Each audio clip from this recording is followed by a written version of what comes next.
Hey everybody, welcome on into Delmarva Sports Insider, the only live and local show dedicated to giving you local sports. We are your award-winning crew. I'm Sports Director Brandon Bosser. And what is up? It is yours truly, sports anchor Devin J. Martin. Welcome into the show. It's Friday. Got to get down on Friday. Your favorite local sports show has arrived. A Rebecca Black reference. Absolutely. I'm glad you caught that. All right. Happy 4th of July weekend, everyone. Great to have you with us tonight. And we're kicking off the weekend in style. Now, absolutely. As always, we've got a full week of sports to get to you. That's from right here on Delmarva, Brandon. Yeah, that's right. Even though, it's not really basketball season, we've got our eyes on basketball right now. Tonight, we begin with the Summer League down in Snow Hill. Now, we saw a great finish to one of our games this week, what we like to call our game of the week. It was Hudson versus Gifted. Now, Tyler Riddick giving it over to Tyler Ball in the corner, and he buries the tray ball from the three.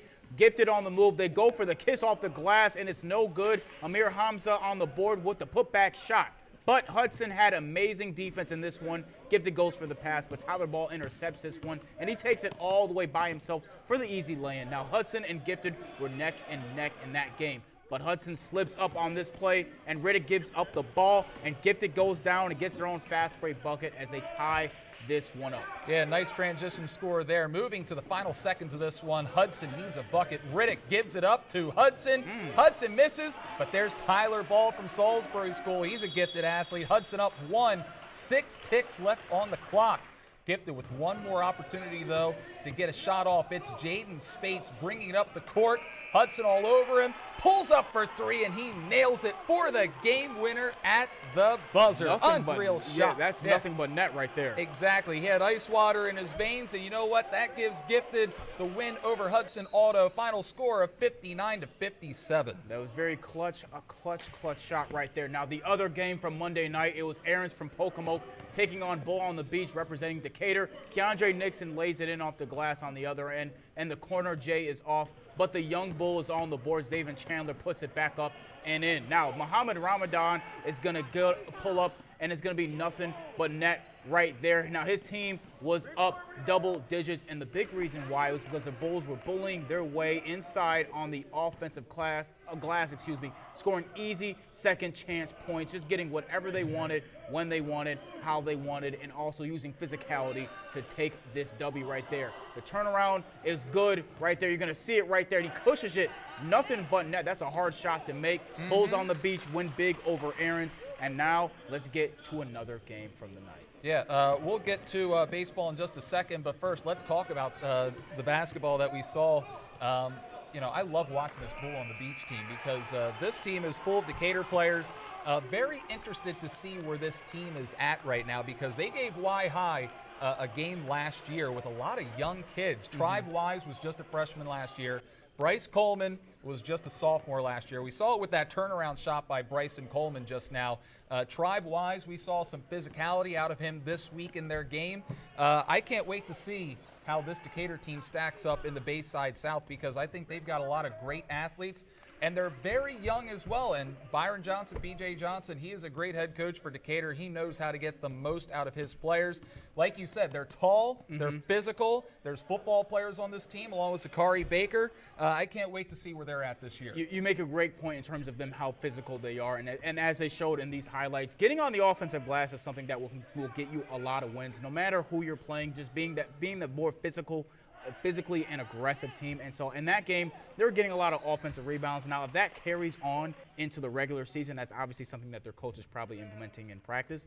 They're going to get a lot of wins, even in some games that they really don't deserve to win in. But in that game, they got a lot of offensive rebounds, and that's why they win. And if they keep that same pressure throughout the rest of the Summer League and the season, they're going to have some success. Yeah, and that's why the Summer League is so much fun because we get a glimpse into what these teams are going to look like coming next season.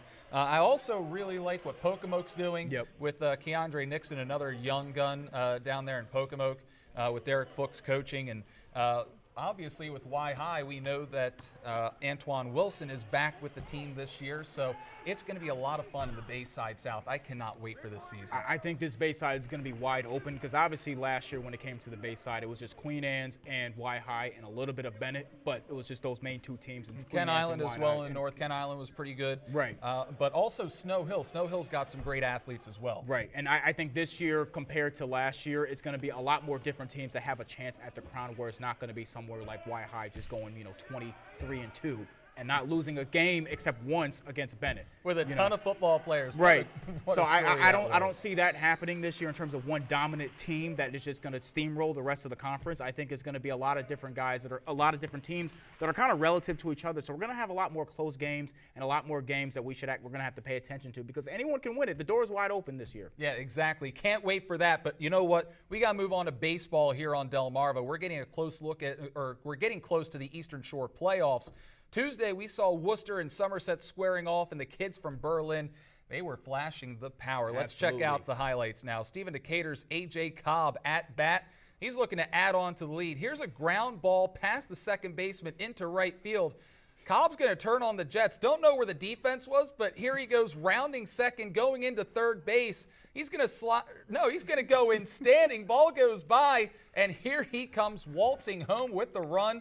Jets in to the dugout for the it's not an inside the park home run. It's a triple and an error to get home, but you saw the wheels on that kid. Normally that's a single, but in this situation, he got all the way home on that one. And then Charles Townsend, this is a home run. Goes over the fence for a solo shot. Worcester wins big over Somerset, final score of 9-1. The OC Marlins, they've got a lot of good players, some Snow Hill kids on this team, some Decatur kids on this team. They're a really talented club, and we'll see how they do in the playoffs. Now, we got another game from earlier in this week on the diamond. It was Worcester taking on Wycomico. Now, Worcester was up 1-0, and they were trying to add to it. Grounded to short right here. Runner hesitates at third, and here he comes, and that throwing home is in time. That keeps us at a one-run game. No, most of the time they do, and he would have got home if he would have been safe if he did. Now, Wycomico takes their shot the following inning. They send the runner. Zion McIntosh gets the signal to go home. The throw is in, and Worcester returns the favor. Great job by Gursky, but for standing his ground at the dish. Now, Casey Parnes in the box, and he bunts it back to the pitcher. Roseman dives through the throws home with the glove. Great effort, but just not in time. And Wycomico will keep the momentum. Jaden Dillard at the dish. He sends this one into left field. 2 runs come home. They take a 4-2 lead. And Dillard tried to stretch it into a double, but he would be tagged out at the bag.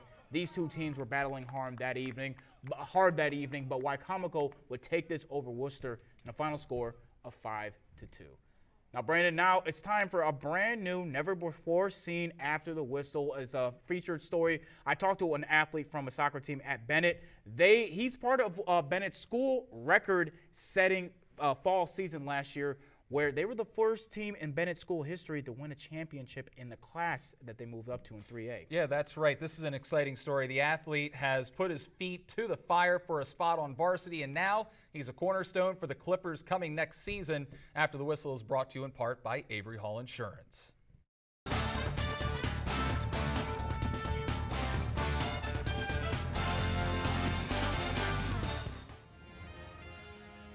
Meet John Cook, midfielder for the defending 3A state champs Bennett Clippers. He was the starter on the team that made school history, the only Clippers team that has won a state title in the 3A. But it took a lot of hard work to get to where he's made it to now. A lot of gym work, a lot of alone training sessions, a lot of early days and a lot of late nights. This past year to play travel, I had to drive 2.5 hours both ways, and there were a lot of nights I was getting home midnight, 12:30, and I would do that week in, week out, and I'd try to miss basically nothing. Playing soccer his whole life, he never gave himself a true off season. He'd play for his school during the fall and then play with his travel club during the spring and summer. He says those extra reps got him ready for the varsity level after he didn't make it as a freshman, having to play that season on the JV squad. I pushed through it, and I was determined to make it the next year, and next year I didn't start, but I did get a few minutes a game, which was a big improvement, and Year after that, I was starting. So, I think that every setback, if you look at it the right way, you can use it to transform yourself into something positive. So heading into his senior season, Cook is moving from outside midfield to center midfield, giving him a greater chance to leave his imprint on the Clippers' upcoming season. I'm hoping to create a lot of attacking chances, and I'm hoping to sort of be a rock in the midfield and work both on defense and offense. Devin J. Martin, 47 ABC. Now, Brandon, he also told me in terms of his college prospects, he's still trying to figure that out. So he's going to use his senior season. He does want to play soccer in school. And he also wants to use this upcoming season before he gets to college to refine his impact on the game. Again, moving from the outside or the corner midfielder position to the middle or center midfield is a complete difference because he's going to be more not hands-on, but feet on the ball and have more of an impact on the game and also be more of a leader instead of being someone that's kind of on the outside looking, because this is his senior season and he has a lot of experience that he can pass on to the younger classmates. Yeah, exactly, and they're going to need that senior leadership if they're going to try and repeat as state champions in the 3A. All right, Devin, thank you so much. That'll do it for the A block.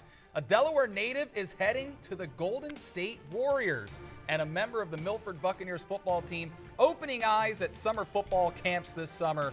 Social shout-out is coming up next. Hi, my name is Noah Matthews. I play DN at Woodbridge High School, and you're watching Delmarva Sports Inside.